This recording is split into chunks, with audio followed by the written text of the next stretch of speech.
엄마, 제발 그만 좀 귀찮게 해. 우리한테 매달리지 말고 알아서 좀 살아.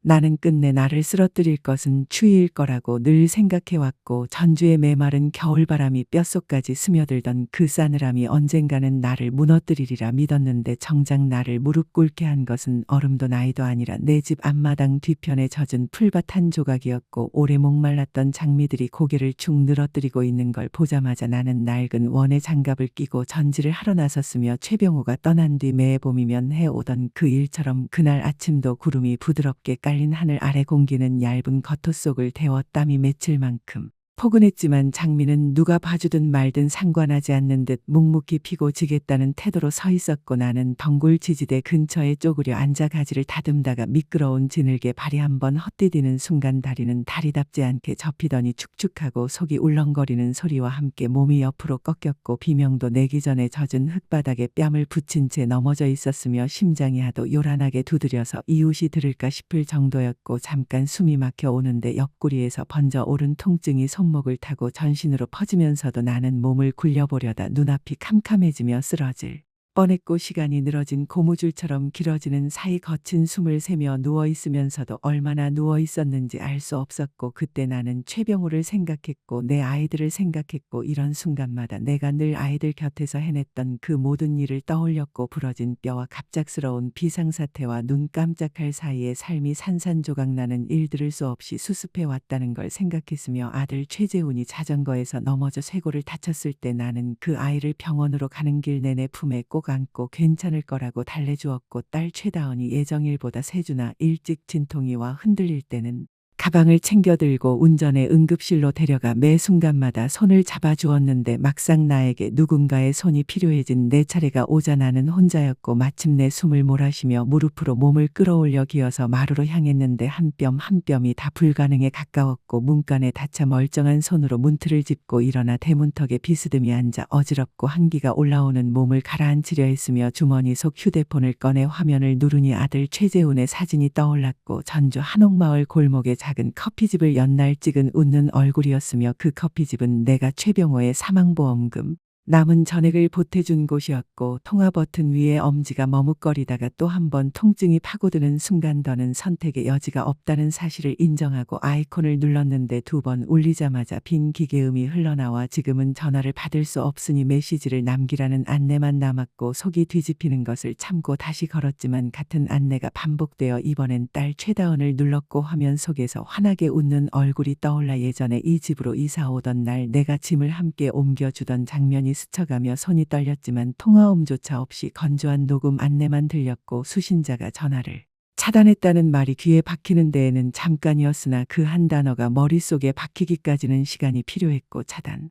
내 딸이 나를 차단한 것이며 사위에게도 걸어보았으나 역시 차단이었고 그 순간 내가 느낀 한기는 바람 때문인지 아니면 더 깊은 곳에서 솟구친 것인지 알 수 없었지만 뼛속까지 얼어붙는 외로움이 피며 뼛속으로 스며들어오는 것만 같았고 나는 거기에 앉아 가슴에 휴대폰을 끌어안은 채 나무 위에서 새들이 아무 일도 없다는 듯 뒤적이는 소리를 들었고 하늘은 아무 잘못도 없는 얼굴로 맑고 파랗게 개어 있었으며 성탄절 아침마다 밤새 장난감에 나사를 맞추고 설명서를 붙들고 씨름하던 기억과 직접 반죽을 치대 구워 내던 생일 케이크들과 아무 말 없이 메워주던 월세 이체의 장면이 한꺼번에 떠올랐고 그러고도 나는 72의 나이로 내 집 대문턱에 발이 묶인 채 앉아 있었으며 119에 전화하기엔 자존심이 상했고 소리를 질러 도움을 청하기엔 너무 모욕적이었고 결국 나를 구해준 건 이웃 오미경이었는데 작은 반려견 몽실이를 산책시키다 문틀에 기대충 늘어진 나를 보자 눈이 커지며 계단을 뛰어 올라와 내 이름을 불렀다. 정화 어머님, 어머님 괜찮으세요? 나는 기운이 빠져 설명할 힘도 없이 고개만 끄덕였고 오미경은 묻지도 따지지도 않고 아들에게 연락해 달라 했고 아들이 와서 나를 조심스레 부축해 차에 태워 가까운 종합병원 응급실로 데려갔으며 거기서 내 손목은 보조기로 고정되었고 통증을 가라앉히는 약을 처방받았고 간호사가 연락할 사람이 있느냐고 물었을 때 나는 입을 떼었으나 어떤 말도 어떤 이름도 나오지 않았는데 왜냐하면 연락할 사람이 없었기 때문이었고 한참 뒤 집으로 돌아왔을 때는 긴장이 다 빠져나가 부엌에서 휴대폰을 바라본 채 멍하니 앉아 있었고 아침에 따놓았던 차는 식어자네. 그대로 남아 있었고 창문 유리에 비친 내 모습은 내가 지금껏 본 것 중 가장 늙어 보였으며 낯설 만큼 지쳐 보이는 여자가 서 있었고 최병우가 떠났을 때가 내 인생의 가장 바닥이라 여겼지만 그것은 착각이었고 진짜 아픔은 그를 잃은 상실이 아니라 우리가 함께 키운 아이들이 이제는 내 전화를 받을 가치조차 없다고 마음속으로 결정해버린 그 사실을 깨닫는 데 있었으며 그날 밤 언제 잠들었는지는 기억나지 않고 어둠 속에서 깨어났을 때는 손목이 욱신거리고 가슴은 더 멍들어 있었고 천장을 바라보며 내가 그들을 위해 세상을 조금이라도 덜 거칠게 만들고자 애써왔던 순간들을 하나하나 더듬어 나열했으며 큰 꿈을 말하면서도 늘 계산이 맞지 않아 모자람을 나에게 메우게 했던 최재훈을 떠올렸고 삶의 질서를 끝내 잡지 못하면서도 왜 늘 내가 그 빈틈을 채웠는지 한 번도 묻지 않던 최다은을 떠올렸다. 아침에 나는 한 손으로 커피를 내리고 휴대폰을 식탁 위에 올려두었고 마치 사과라도 할 것처럼 그 화면을 오래 바라보았지만 그럴 리가 없었고 검은 화면에는 주름진 내 얼굴만 비쳤으며 마음 한쪽에서는 어젠 일이 그저 착오이길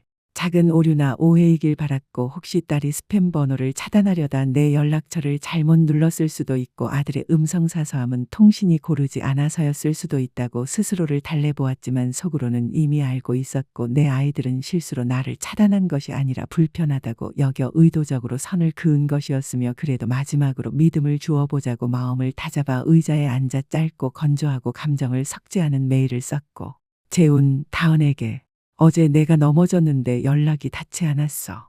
지금은 집에 있고 손목을 삐었어. 너희가 평안하길. 엄마. 3번쯤 소리내어 읽으며 혹시라도 구차하게 들리지는 않을까 망설였지만 개의치 않고 전송을 눌렀고 이어서 아들에게 음성 메시지를 남기되 최대한 목소리를 고르게 유지하려 애썼다. 재훈아, 엄마야. 안부 확인하려고. 지금은 괜찮은데 어제는 내 손이 필요했어. 시간 될 때 전화해. 딸에게도 같은 내용으로 남겼고 나는 기다렸으며 오래된 냉장고 모터가 도는 소리와 골목길을 지나는 차의 낮은 웅음만이 정적을 끊어주는 가운데 오전이 흘렀고 정오가 되어 한 손으로도 겨우 할 수 있는 잼 바른 식빵 한 장으로 점심을 때웠으며 3시에 메일함을 다시 열어보았으나 아무것도 없었고 저녁 무렵이 되자 기대라는 이름의 살결이 헐어 따갑게 쓸리는 것만 같았고 아들이 처음 독립했을 때 일주일에 서너 번씩 전화를 걸어오던 목소리와 사위와 다투면 눈물 고인 얼굴로 현관 앞에 서 있던 딸의 밤들이 떠올랐으며 늘 제일 먼저 부르는 사람이 나였다는 사실이 그때는 자랑스러웠고 모든 수습하는 사람이 나였다는 게 내 자리였는데 이제 나는 그들의 수화기에 연결될 만큼도 유용하지 않은 사람이 되어 있었고 그 밤 나는 후회할 줄 알면서도 노트북으로 인스타그램에 들어갔고 아니나 다를까 거기 있었으며 아들은 가족과 함께 호숫가에서 잔을 들어 올리고 모두가 웃는 사진을 올렸고 설명에는 우리 식구 고마워요. 잡음 없이 사랑만 이라고 적혀 있었고 잡음 없이 라는 말이 가슴 어딘가를 차갑게 스치자 나는 화면을 너무 빨리 닫아 식탁이 덜컥 울렸고 목구멍에 열을 삼키며 울지 않겠다고 다짐했으나 사람의 마음이란 다짐으로만 움직이지 않아 불이 꺼지고 고요가 집안을 눌러오자 결국 울었고 남에게 들키지 않으려 평생 단단히 묶어두었던 상처를 보이지 않는 것이 좋은 엄마라는 믿음으로 살아온 지난날의 나를 위해 울었으며 의자에서 어떻게 잠이 들었는지 모르는 사이 새벽빛이 커튼 틈으로 스며들었고 보조기에 고정된 손목은 욱신거렸지만 가슴은 다른 결의 빈자리를 느꼈고 비어있으면서도 무엇인가 들어올 자리가 생긴 듯했고 내 아이들의 사랑은 끝이 없을 것이라고.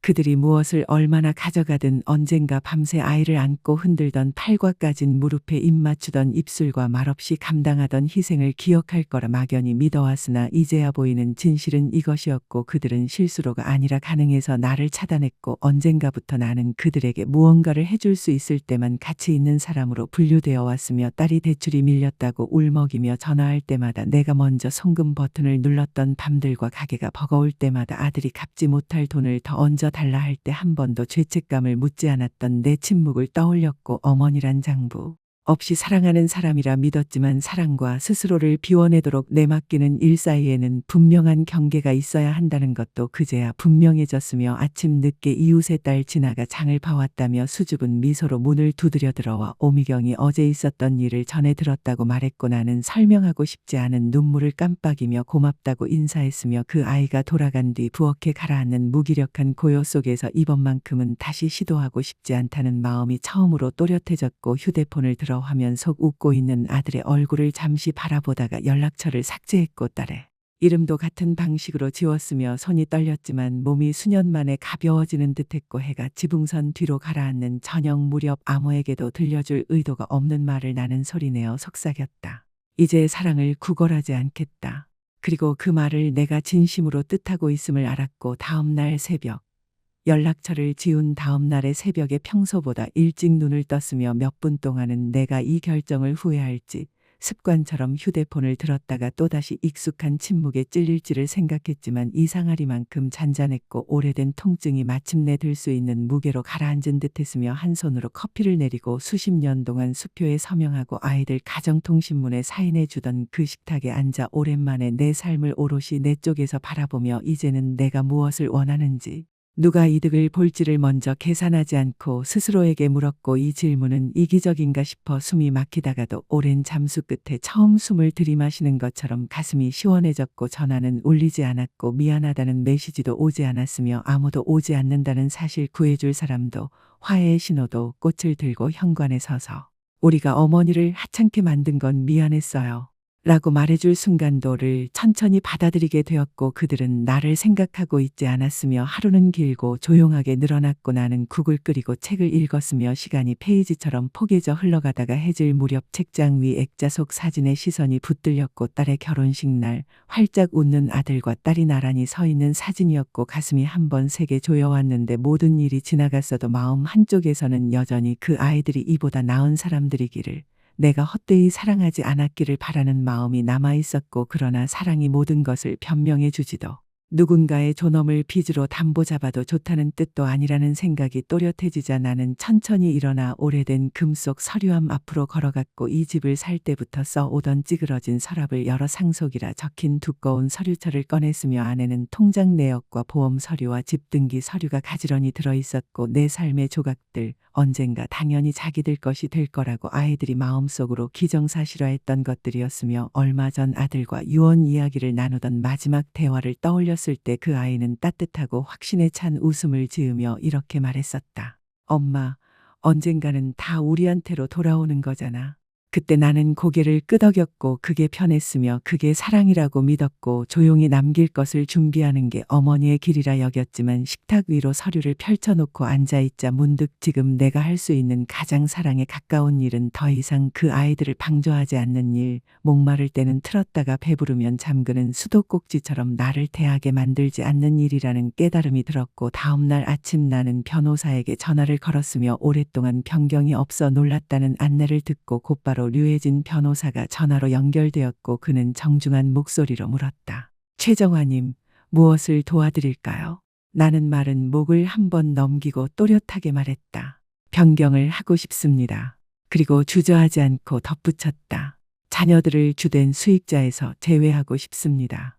류혜진 변호사가 잠시 말을 멈추었고 내가 마음을 바꿀 기색이 없자 조심스럽게 물었으며 대체 수익자도 지정하시겠습니까? 라는 물음에 나는 숨을 고르고 네 라고 답했고 그 말이 입술을 떠나는 순간 가슴 어딘가에서 오래 닫혀있던 문이 미세하게 벌어지는 소리가 들린 듯했고 비어 있었는지도 몰랐던 자리가 천천히 채워지는 느낌이 스며들었으며 나는 손자녀에게 신탁의 수익을 넘기되 그들의 부모에게는 돌아가지 않게 하고 손자녀가 성년에 이르기 전에는 집행되지 않도록 해달라고 말했고 변호사는 한동안 고요하게 침묵하더니 낮게 알겠습니다. 라고 했고 우리는 방문 일정을 잡았으며 필요한 서류와 조항을 모두 준비하겠다는 답을 들은 뒤 통화를 끊자 고른 박동이 가슴 안쪽에 가라앉았고 큰 소리 없는 작은 반란이 시작된 것이었으며 그것은 앙심도 보복도 아니고 다만 마음의 평화를 향한 선택이었고 남은 날들을 장부처럼 누군가의 당연한 몫으로 계산되기 전에 온전히 내 것으로 돌려놓겠다는 다짐이었다고 나는 창가에 앉아 한 손으로 찻잔을 감싸 쥐고 아직 보내지 않을 두 통의 편지를 썼고 하나는 최재훈에게 하나는 최다은에게였으며 그 편지에는 내가 불편한 존재로 취급될 때의 감각과 말보다 더 또렷했던 그들의 침묵이 내게 어떻게 말을 걸어왔는지 그들이 한때의 아이였던 시절을 나는 언제까지나 사랑하겠지만 지금의 어른으로서의 그들을 더는 존중하는 척할 수 없다는 사실을 적었고 상처를 줄여 쓴 글이 아니라 언젠가 의심이 스며들어 내가 지나치게 가혹한 건 아닐까 흔들릴 때 스스로의 문장을 읽고 진실을 잊지 않기 위함이었으며 해가 기울자 편지를 접어 수정될 서류와 함께 서류함 깊숙이 넣고 오랫동안 자리에 앉아 이 모든 무게를 더듬었고 묻지도 따지지도 않고 내어주던 세월과 서 있을 힘조차 없던 명절을 그래도 내가 주인처럼 치러냈던 밤들과 끝없이 희생하면 언젠가는 내가 보일 거라 믿었던 순진한 기대를 생각했지만 그들은 끝내 보지 못했고 내가 사라지고 나서야 비로소 빈자리를 눈치챘으며 그날 밤 나는 수년 만에 가장 깊이 잠들었고 꿈에서조차 그들을 보지 않았으며 잠결에 휴대폰을 더듬지도 않았고 오래간만에 미안함 없이 조용히 쉬었으며 3주가 흘러도 아무 소식이 없자 침묵은 그 자체로 하나의 동무가 되었고 알림음이 울릴 때마다 손이 먼저 움직이던 습관을 다스리는 법을 조금씩 배웠고 치유 중인 손목을 무리하지 않도록 살피면서 다시 장미를 돌보고 손쉬운 반찬으로 끼니를 차려 먹고 오래된 소설을 펼친 채 집이 원하는 만큼 조용하게 두었으며 어떤 날은 문틈 아래로 찬바람이 스미듯 외로움이 들어왔지만 나는 스스로에게 더 모진 일들을 견뎌왔다고 최병호의 외도를 견디고 두 아이를 품고 버틴 세월도 견뎌냈으니 이것 또한 지나갈 것이라고 말해주었고 그러던 목요일 아침 전화가 울렸으며 화면에는 모르는 번호가 떴지만 이 동네 국번이었고 잠깐은 받지 말까 망설였으나 들어야 할 소식이라는 예감이 등줄기를 타고 올라와 나는 조용히 여보세요? 라고 말했다. 엄마? 낯익은 최재훈의 목소리였고 지쳐있고 한층 늙어 들렸으며 가슴 어딘가에서 미세한 떨림이 올라왔지만 그것이 죄책감이든 그리움이든 나는 더 키우지 않았고 나는 이름을 불렀다. 재훈아, 우리가 한동안 연락을 못했는데 다은이 남편이 어젯밤 큰 사고를 당했어. 지금 중환자실이고 다은이는 완전히 무너졌어. 병원비를 어떻게 해야 할지 알아보는 중이야. 나는 눈을 감고 심장이 아플 때마다 뜨겁게 욱신거리던 빗장뼈 아래를 손바닥으로 천천히 눌렀다. 안 됐다. 마음이 아프구나. 그래, 그런데 이번 한 번만 도와줄 수 있을까 해서. 나를 단단하게 만드는 건 그 부탁 자체가 아니라 아무 일도 없었던 것처럼 몇 주 전 내가 흙바닥에 쓰러져 있던 시간도 그들이 나를 차단하고 각자의 일상으로 아무렇지 않게 돌아갔던 일도 없었던 것처럼 너무도 쉽게 내미는 그 말투였고 나는 숨을 길게 들이마셨다가 내쉬며 또렷이 말했다. 재훈아, 내가 넘어져서 도움이 필요했던 그날 너희는 나를 차단했지. 잠깐의 침묵이 선을 타고 갈라질 듯 팽팽하게 번졌고 마침내 그가 아주 작은 소리로 말했다. 알아, 다은이가 엄마가 요즘 너무 과하다 생각했어. 금방 괜찮아질 거라고도 했고. 목 뒤가 뜨겁게 타올랐지만 나는 그 열을 삼켰고 과한 사람 그들이 내린 내 자격은 관리해야 할 의무, 불편할 때는 음소거하면 되는 목소리였음을 나는 조용히 깨달았으며 아주 낮게 말했다. 그래, 알겠다. 엄마, 제발 지금은 엄마가 필요해.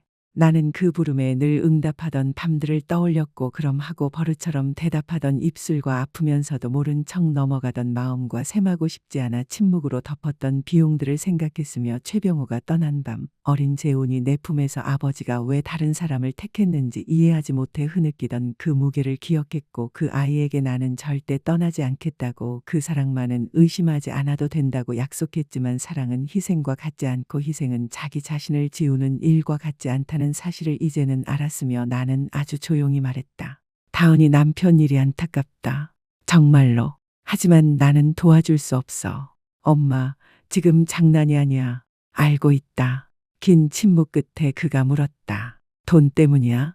돈이면 나중에 갚을게. 나는 거의 웃음이 나올 뻔했으나 오래 비어 올리던 그 약속의 공허함을 기억하고 담담히 답했다. 돈의 문제가 아니야. 존중의 문제야. 나는 그가 무언가 말하려는 숨을 들이키는 소리를 들었고 아마 항변이었을지 혹은 또 다른 변명일지 모르겠다고 생각했지만 더는 듣지 않고 통화 종료 버튼을 눌러 전화를 식탁 위에 내려놓았으며 손끝이 떨리고 가슴은 몸통보다 커져 제자리를 찾지 못한 것처럼 요동쳤고 반시간이 채 지나기도 전에 최다은이 현관 앞에 나타나 처음에는 노크도 하지 않은 채 팔짱을 끼고 서 있었고 울다 부은 눈으로 유리문 너머를 오래 들여다보다가 마침내 손마디로 유리를 두드렸으며 나는 문을 열었지만 집 안으로 들이라는 말은 하지 않았다. 엄마, 정말 이렇게 하실 거예요? 그 아이는 금이 간 목소리로 다그치듯 말했다. 우린 지금도 힘든데 엄마가 우릴 벌 주시는 거예요. 나는 딸을 바라보았고 수없이 밤을 새워 품에 안고 재웠던 아기였던 때와 잘못된 선택과 시련의 고비마다 등을 받쳐주던 젊은 여자의 해를 떠올렸으나 처음으로 내 앞에 사람이 내 아이가 아니라 스스로의 선택을 해온 어른으로 보였고 나는 차분히 말했다. 아니, 벌 주는 게 아니야. 나를 지키는 거야. 그 말에 다은은 내가 뺨이라도 때린 것처럼 움찔했고 이를 악문채 낮게 쏘아붙였다. 우리가 그동안 엄마한테 해준 게 얼만데. 안쪽에서 희미하게 매달려 있던 희망의 끈 같은 것이 탁 하고 끊어졌고 나는 부드럽되 그동안 허락하지 않던 날 선결을 그대로 실어 대답했다. 너희가 해준 게 그렇게 많았니? 다은아, 내가 마지막으로 내 안부만 물으려고 전화한 게 언제였니? 그 많은 일들 중에 고맙다고 말한 게 언제였니? 다은은 시선을 돌리고 턱선을 굳게 세웠고 나는 다시 말했다. 내 남편 일은 안타깝다. 하지만 난 필요할 때만 떠올리는 그 사람이 될 수 없어. 다은은 무언가 말하려다 입을 다물었고 아주 잠깐 미안해하는 빛이 스쳤으나 그는 아무 말 없이 계단을 내려갔고 나는 문틀에 손을 얹은 채 그 뒷모습이 골목 모퉁이로 사라질 때까지 지켜보았으며 가슴은 아팠지만 이 길만이 앞으로 나아가는 유일한 길임을 알았고 등 위에 마지막 지푸라기가 올려졌으나 이제 더는 그것을 지고 가지 않으리라 다짐했으며 문을 닫아 잠그자 고요가 다시 내려앉아 빈집. 신호 없는 전화기 그리고 오랜만에 부끄럽지 않고 자유롭다는 감각만이 남았다. 나는 오래된 짐만이 낼 수 있는 종류의 정막 속에서 바닥이 삐걱거릴 때마다 보일러가 숨을 내쉬는 소리가 새어 나올 때마다 되돌아오려는 기억들이 문틈을 더듬는 듯 느껴졌고 빨래를 개고 장미를 다듬고 오래된 사진첩을 정리하는 자잘한 일들로 시간을 채웠으며 손을 움직이면 마음이 답없는 물음으로 흘러가지 않을 것 같아서였고 저녁이면 창가에 앉아 차 한 잔을 들고 동네가 제 갈 길을 가는 풍경을 바라보았는데 아이들은 자전거를 타고 부부들은 반려견의 목줄을 잡고 걸었고 현관등이 하나둘 켜지며 어둠을 닫아주었으며 매일 밤 나는 전화가 왔는지 확인하지 않겠다고 스스로에게 약속했으나 같은 협곡을 몇 해고 건너가 보아도 저편은 비어있곤 했다는 사실을 기억하는 일은 생각보다 더디었고 닷새째 되는 날 나는 스스로의 약속을 깨고 휴대폰을 들어 메시지를 훑었으나 재훈에게서도 다은에게서도 아무것도 없었고 마트 할인 쿠폰 몇 장과 도서관 대출 연체 안내 메일이 전부였으며 예상했던 그대로였는데도 심장은 묵직하게 내려앉아 나는 휴대폰을 화면을 아래로 엎어두고 손바닥으로 가슴을 지그시 눌렀고 오래전부터 내 안에 하나의 장기처럼 자라나 있던 그 익숙한 통증이 다시 그러나 조용히 고개를 들었으며 나는 고요를 향해 낮게 속삭였다. 이제 그만하자. 정말이야. 그 말이 사실이길 바랐고 다음 날 아침 신문을 가지러 대문을 여는 순간 나는 발을 거의 헛디딜 뻔했는데 현관 발판 위에 연한 하늘빛 봉투가 놓여 있었고 격자 노트의 선을 따라 조심스레 흔들리는 필체로 써내려간 내 이름이 보였으며 한눈에 알아볼 수 있는 글씨였다. 최아린. 10살, 쪽지와 손작업을 좋아해 언제나 뭔가를 끄적이는 막내 손녀. 나는 잠시 봉투를 들고서도 뜯지 못했고 혹시나 혼을 내기 위한 꾸중이 예쁜 말투로 포장되어 있는 건 아닐까, 다은이 할인의 순한 문장을 빌려 나를 부끄럽게 만들려는 건 아닐까 겁이 났지만 그보다 더 깊은 곳에서 몇 주 만에 처음 깜박이는 희망이 일었고 나는 봉투를 부엌까지 조심스레 가져가 앉은 채 봉합을 천천히 벗겼으며 안에는 줄이 그어진 노트지 한 장이 들어있었고 모서리에는 작은 하트 스티커가 하나 붙어 있었다. 나는 그가 무언가 말을 잇는 듯 숨을 들이키는 소리를 들었고 아마 항변이거나 또 다른 변명일 거라 생각했지만 더는 듣지 않고 통화를 끊어 전화를 식탁 위에 내려놓았으며 손이 미세하게 떨리고 가슴은 몸통보다 커진 것처럼 철렁거리다 잠잠해졌고 반시간이 채 지나기도 전에 최다은이 현관 툇마루에 서 있었는데 처음에는 노크도 하지 않은 채 팔짱을 끼고 서서 울다 부은 눈으로 안을 바라보다가 마침내 유리를 손등으로 두드렸고 나는 문을 열었지만 들이라는 말은 하지 않았다. 엄마, 정말 이렇게 하실 거예요? 그 아이는 갈라지는 목소리로 다그쳤다. 우린 지금도 힘든데 엄마가 우릴 벌 주시는 거예요. 나는 딸을 바라보았고 수없이 밤을 새워 품에 안고 재웠던 아기의 무게와 잘못된 선택마다 등을 받쳐주던 젊은 날의 그림자를 떠올렸지만 처음으로 내 앞에 사람을 내 아이가 아니라 스스로 선택을 해온 어른으로 보았고 차분히 말했다. 아니, 벌 주는 게 아니야. 나를 지키는 거야. 그 말에 다은은 내가 뺨이라도 친 듯 움찔했고 이를 악문채 낮게 쏘아붙였다. 우리가 그동안 엄마한테 해준 게 얼만데. 안쪽에서 마지막까지 매달려 있던 희망의 가느다란 끈이 톡하고 끊어지는 소리가 나는 듯했고 나는 부드럽되 그동안 허락하지 않던 날 선결을 그대로 실어 물었다. 정말 그렇게 많이 해줬니? 다은아, 내가 마지막으로 내 안부만 물으려고 전화한 게 언제였니? 그 많은 일들 중에 고맙다고 말한 게 언제였니? 다은은 시선을 돌리며 턱을 굳게 다물었고 나는 말했다. 내 남편 일은 안타깝다. 하지만 난 필요할 때만 떠올리는 그 사람이 될 수 없어.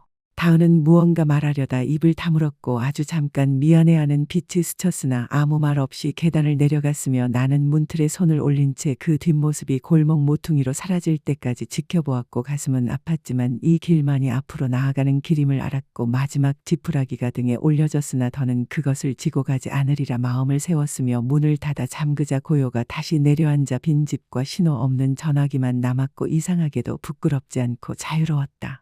오래된 짐만이 낼 수 있는 정막이 바닥을 삐걱이게 하고 보일러에 한숨이 벽을 타고 스며드는 동안 나는 빨래를 개고 장미를 손질하고 오래된 사진첩을 정리하는 자잘한 일들로 시간을 채웠고 손을 움직이면 마음이 답 없는 물음으로 흘러가지 않을 것 같았으며 해걸음이면 창가에 앉아 차 한 잔을 들고 동네가 제 갈 길을 가는 풍경 자전거를 타는 아이들, 반려견을 데리고 걷는 사람들.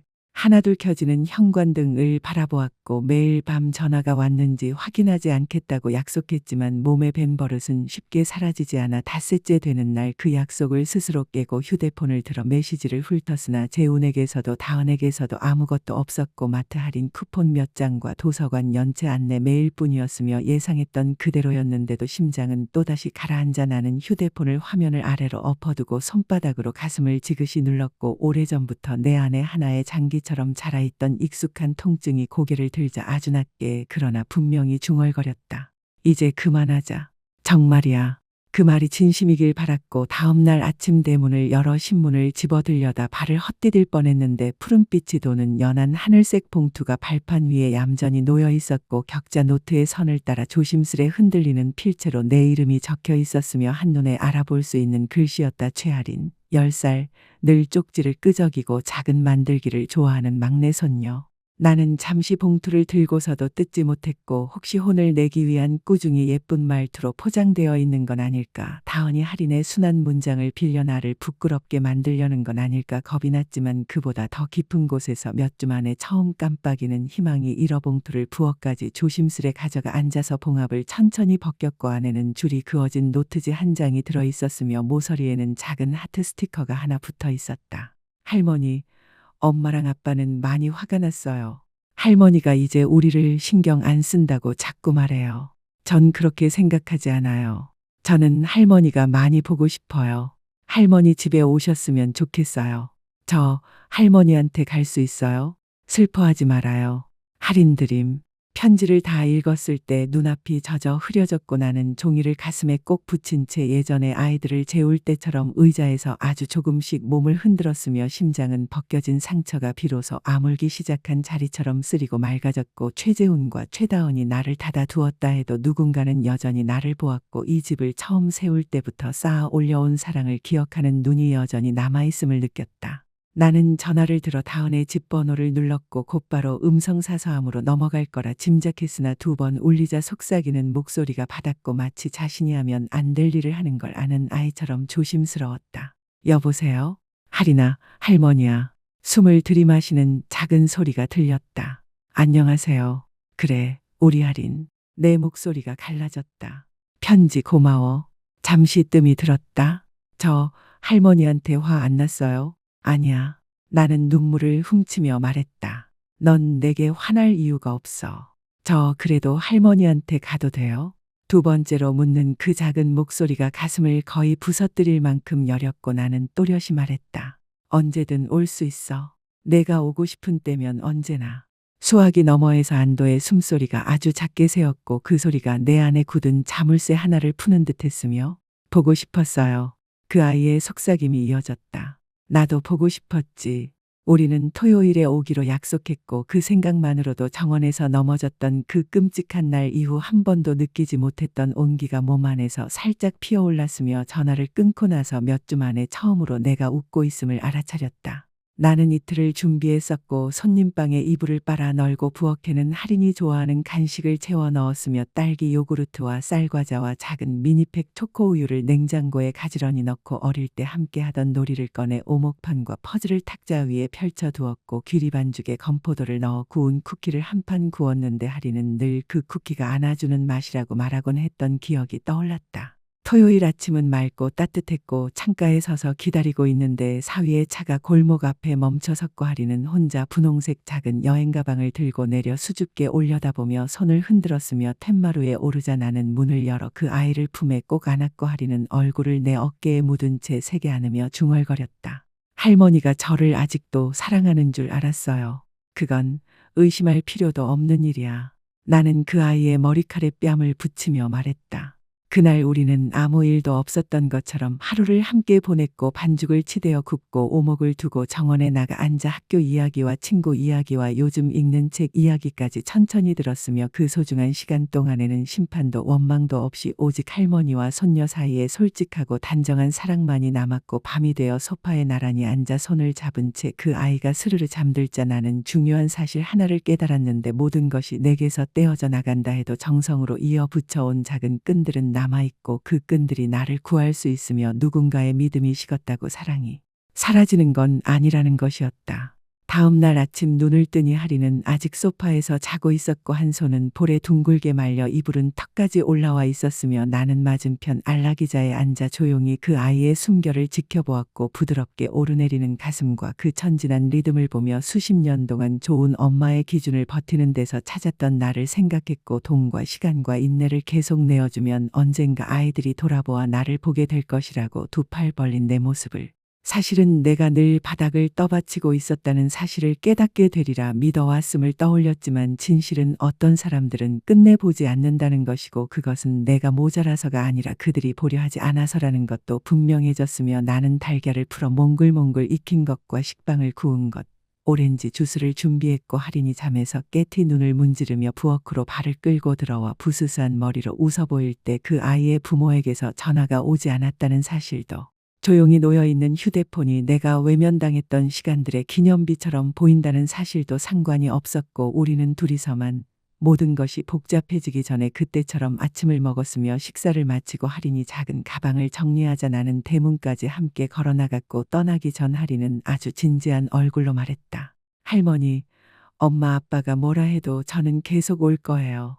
가슴 한가운데 따뜻한 것이 활짝 피어나는 느낌이 번져 나는 말했다. 여기는 언제나 열려 있어. 누구의 허락도 필요 없어. 그 아이는 나를 꼭 껴안았고 나는 눈물이 차오르는 것을 참으려 눈을 감았으며 차가 도착하자 할인은 뒷좌석에서 손을 흔들었고 나는 그 차가 모퉁이를 돌아보이지 않을 때까지 툇마루에 서 있었다. 아이가 떠난 뒤 집은 다시 조용해졌지만 전과 같은 비난의 정막이 아니라 잠시 멈추어 숨을 고르는 쉼표 같았고 이제 비로소 후회 말고 더 나은 것으로 이 빈자리를 채울 수 있겠다는 생각이 들었으며 나는 준비가 되었음을 알았다. 다시는 누구도 지워버릴 수 없는 선을 그을 준비, 나를 향한 경계를 분명히 세울 준비. 나는 유해진 변호사에게 전화해 모든 서류가 정리되었는지 확인했고 수정된 유언과 손자녀를 위한 신탁 그리고 최재훈과 최다은을 수익자에서 제외하는 조항까지 이상 없다는 답을 들었으며 끊기 전 변호사는 한번 가볍게 기침을 하고 말했다. 목소리가 한결 가벼워지셨어요. 최정화님. 네, 그래요. 나는 미소를 머금고 답했다. 그 다음 토요일. 나는 몇 년 만에 하지 않던 일을 하기로 마음먹었고 친구들과 이웃 몇 사람을 마당으로 초대해 소박한 저녁을 함께하기로 했으며 그것은 재훈이나 다은에게 보여주기 위해서가 아니라 나를 의무 이상의 사람으로 보는 이들이 여전히 내 곁에 있다는 사실을 나 스스로에게 상기시키기 위함이었고 아침부터 최병호가 집을 마련하던 해에 심어두었던 감나무 그늘 아래에 작은 상을 몇 개 놓고 하얀 전구 줄을 길게 걸고 서로 다른 의자를 하나씩 끌어다 두었으며 해가 서쪽으로 기울 무렵 마당은 잡지의 한 장면처럼 보였고 소박하고 환하며 무엇보다 거짓이 없었다. 오미경은 늘 그렇듯 정성 들인 계란말이를 가져왔고 예전 직장 동료 한미정은 복숭아 화채를 들고 밝게 들어왔으며 류혜진 변호사와 배우자도 인사차 잠깐 들렀고 해가 감나무 뒤로 내려앉자 우리는 상을 사이에 두고 앉아 오래된 이야기들을 풀어놓았고 누구도 연기하지 않을 때만 터지는 그 편한 웃음이 저절로 번졌으며 어느 순간 한미정이 상 위로 손을 내밀어 내 손을 꼭 잡고 낮게 말했다. 정화 선생님, 이 시간이 선생님 몫이라는 거 아시죠? 모든 게요. 그 말에 내가 되돌려줄 만한 충분히 큰 단어를 찾지 못해 손을 더 세게 쥐어 답했고 이웃들이 돌아가고 설거지를 마친 뒤 전구줄 조명 아래 혼자 앉아있자 부드러운 바람이 감나무 가지를 스치며 사각거렸고 옆에 둔 휴대폰이 진동하며 켜졌으며 재훈에게서 카카오톡 메시지가 도착해 화면에 문장이 떴다. 엄마, 지금 하신 일에 대해 얘기해야 해요. 가족한테 불공평해요. 나는 그 문장을 오래 바라보았고 예전 같았으면 서둘러 나를 해명하고 미안하다고 말하며 상황을 매만졌을 것이고 모두의 실망을 내가 대신 짊어지는 일이 내 몫이라 믿었겠지만 이제는 아니어서 휴대폰을 화면을 아래로 엎어두고 차를 들어 한 모금 길게 넘겼고 조용한 결심 하나하나가 쌓여 얻어낸 평화의 맛이 목을 타고 내려갔으며 몇십 년 만에 처음으로 나는 내가 가족을 잃은 것이 아니라 내가 마땅히 받아야 할 가치를 그들이 준다는 착각을 잃었을 뿐임을 확신했고 그 진실 안에서 나는 한결 가벼워졌으며 깊고 끝이 없는 밤하늘을 올려다보며 혼자 미소 지었다. 이기적이라 부르라, 배은망덕하다고 이야기하라. 언젠가 자기들 몫이라 여겨왔던 상속 이야기를 마음껏 떠들라. 나는 더 이상 누구에게도 안 된다 를 말하지 못하는 여자가 아니고 내 가치를 증명하려 애쓰는 일도 끝났으며 마침내 일어나 집 안으로 들어갈 때 나는 단 한 번도 뒤돌아보지 않았고 그들이 유산 이야기를 실컷 하게 두자 이제는 내가 누구에게라도 차분히 말해줄 수 있을 만큼 분명해진 그 얘기를